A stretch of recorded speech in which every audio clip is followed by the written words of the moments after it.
हर हर महादेव। जय शिव शंकर। आप सभी भक्तों का मेरे भक्ति सागर 1260 राधे चैनल में स्वागत है। आप सभी भक्त इस वीडियो को ज़्यादा से ज़्यादा शेयर करें, इसे पूरा सुने। भोले बाबा आप सभी भक्तों की हर मनोकामना पूरी करेंगे। सोमवार व्रत कथा। एक साहूकार बहुत धनवान था। उसको धन आदि किसी बात की कोई कमी नहीं थी, परंतु पुत्र न होने के कारण वह अत्यंत दुखी था। वह इसी चिंता में रात दिन रहता था और इसलिए वह पुत्र की कामना के लिए प्रत्येक सोमवार को शिव जी का व्रत और पूजन किया करता था। सायंकाल को शिव जी के मंदिर में जाकर दीपक जलाया करता था।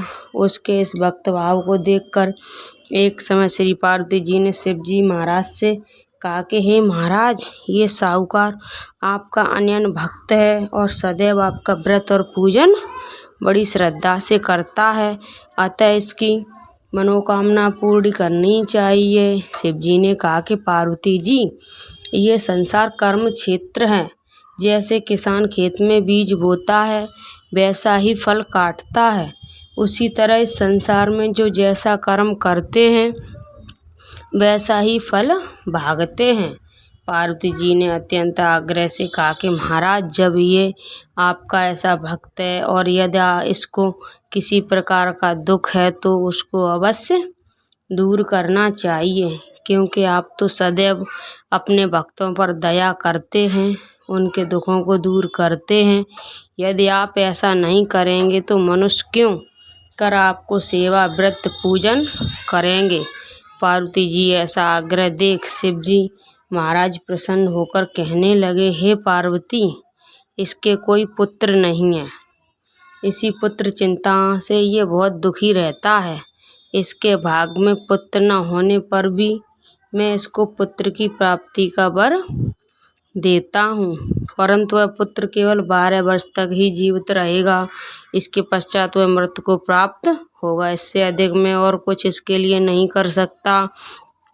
ये सब बात साहूकार सुन रहा था। इससे उसको न कुछ प्रसन्नता हुई और न कुछ दुख हुआ। वह पूर्वतः वैसे ही शिव जी महाराज का सोमवार का व्रत और पूजन करता रहा। कुछ समय व्यतीत हो जाने पर साहूकार की स्त्री गर्भवती हुई और 10वें महीने में उसके गर्भ में अति सुंदर पुत्र की प्राप्ति हुई। साहूकार के घर में बहुत खुशी मनाई गई, परंतु साहूकार ने उसको केवल 12 वर्ष की आयु जानकर अधिक प्रसन्नता प्रकट नहीं की और किसी को भेद बताया।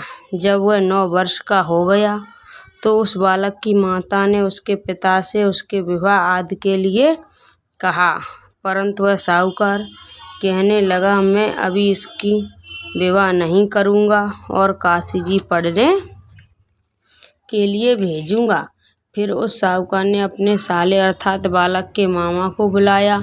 उसको बहुत सा धन देकर कहा, तुम इस बालक को काशी जी पढ़ने के लिए ले जाओ और रास्ते में जिस जगह भी जाओ वहाँ यज्ञ करते, दान देते तथा ब्राह्मणों को भोजन कराते जाओ। इस प्रकार वह दोनों मामा भांजे सब जगह यज्ञ करते और ब्राह्मणों को भोजन कराते जा रहे थे। रास्ते में उनको एक शहर पड़ा। उस शहर के राजा की कन्या का विवाह था और दूसरे राजा का लड़का जो विवाह के लिए बारात लेकर आया था वह एक आंख से काना था। लड़के के पिता ने इस बात की बड़ी चिंता थी, कहीं वर को देख कन्या के माता पिता विवाह में किसी प्रकार की अड़चन पैदा न कर दें। इस कारण जब उसके अति सुंदर सेठ के लड़के को देखा तो मन में विचार किया, क्यों न दरवाजे के समय इस लड़के से वर का काम करा लिया जाए तो क्या। ऐसा विचार कर राजा ने उस लड़के और उसके मामा से कहा तो वह राजी हो गए और साहूकार के लड़के का स्नान आदि करा, वर के कपड़े पहना तथा घोड़ी पर चढ़ा दरवाजे पर ले गए और बड़ी शांति से सब कार्य हो गए। अब वर के पिता ने सोचा, यदि विवाह कार्य भी इसी लड़के से करा दिया जाए तो क्या बुराई है। ऐसा विचार करके उसके मामा से कहा, यदि आप फेरों और कन्यादान का काम भी करा दें तो आपकी बड़ी कृपा होगी और हम इसके बदले में आपको बहुत सा धन देंगे। उन्होंने स्वीकार कर लिया और विवाह कार्य बहुत अच्छी तरह से हो गया। परंतु जिस समय लड़का जाने लगा तो उसने राजकुमारी की चुन्नी के पल्लों पर लिख दिया कि तेरा विवाह तो मेरे साथ हुआ है, परंतु जिस राजकुमार के साथ तुमको भेजेंगे वह एक आंख से काना है और मैं तो काशी जी पढ़ने जा रहा हूँ। उस राजकुमारी ने जब अपनी चुन्नी पर ऐसा लिखा हुआ पाया तो उसने राजकुमार के साथ जाने से इनकार कर दिया और कहा कि ये मेरा पति नहीं है, मेरा विवाह इसके साथ नहीं हुआ है, वह तो काशी जी पढ़ने गया है। कुमारी के माता पिता ने अपनी कन्या को विदा नहीं किया और बारात वापस चली गई। उधर सेठ का लड़का और उसका मामा काशी जी पहुँच गए। वहाँ जाकर उन्होंने यज्ञ करना और लड़के ने पढ़ना शुरू कर दिया।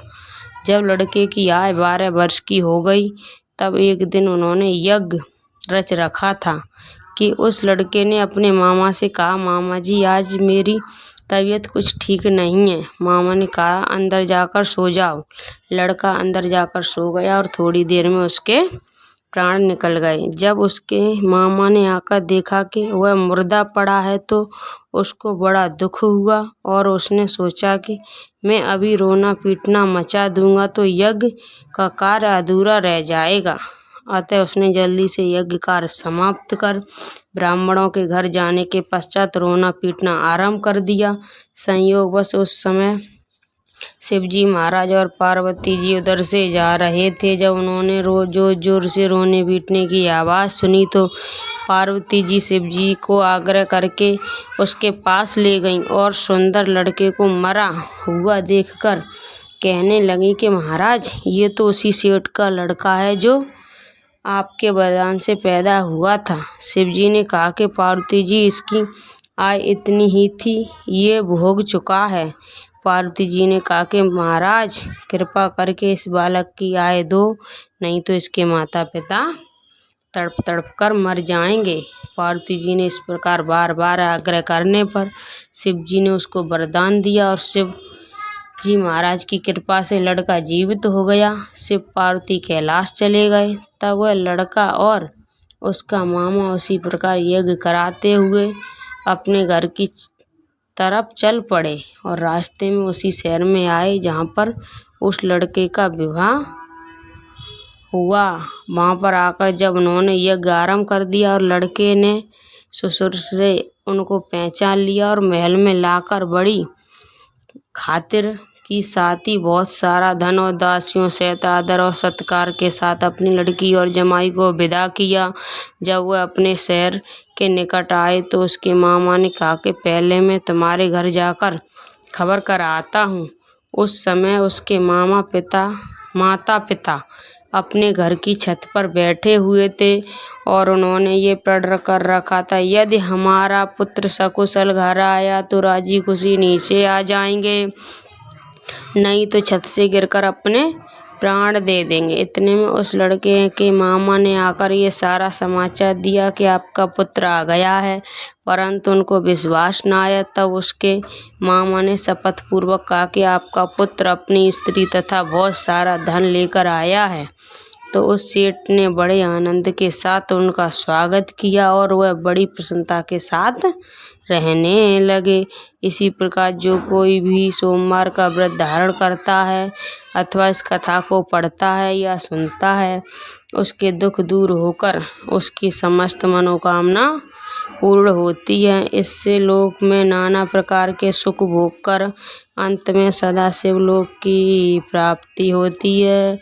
बोलिए भोलेनाथ की जय।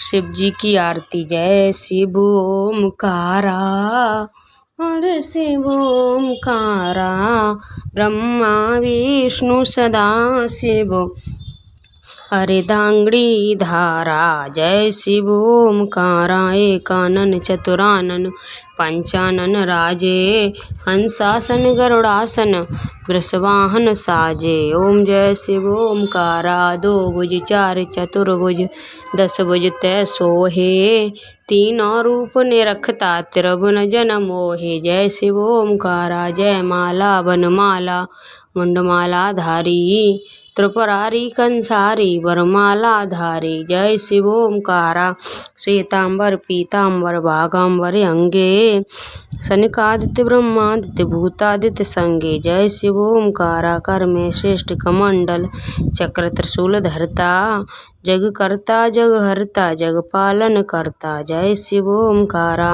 ब्रह्मा विष्णु सदा शिव जानत अविवेका प्रणवाक्षय के मंदे ये तीनों एका। जय शिव ओमकारा त्रिगुण शिव की आरती जो कोई नर गावे कहत शिवानंद स्वामी मन वांछित फल पावे।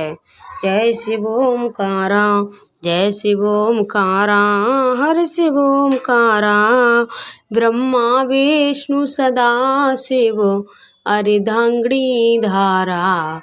जय शिव ओमकारा। बोलिए भोले बाबा की जय, पार्वती मैया की जय। आप सभी भक्तों को मैंने सोमवार व्रत कथा सुनाई और आरती सुनाई, उसमें मैंने कुछ गलत बोला हो तो उसे माफ़ करना। जय श्री कृष्णा, राधे राधे। आप सभी भक्त इस वीडियो को ज़्यादा से ज़्यादा शेयर करना। आप सभी भक्तों की हर मनोकामना भोले बाबा पूरी करेंगे। जय श्रीमन नारायण।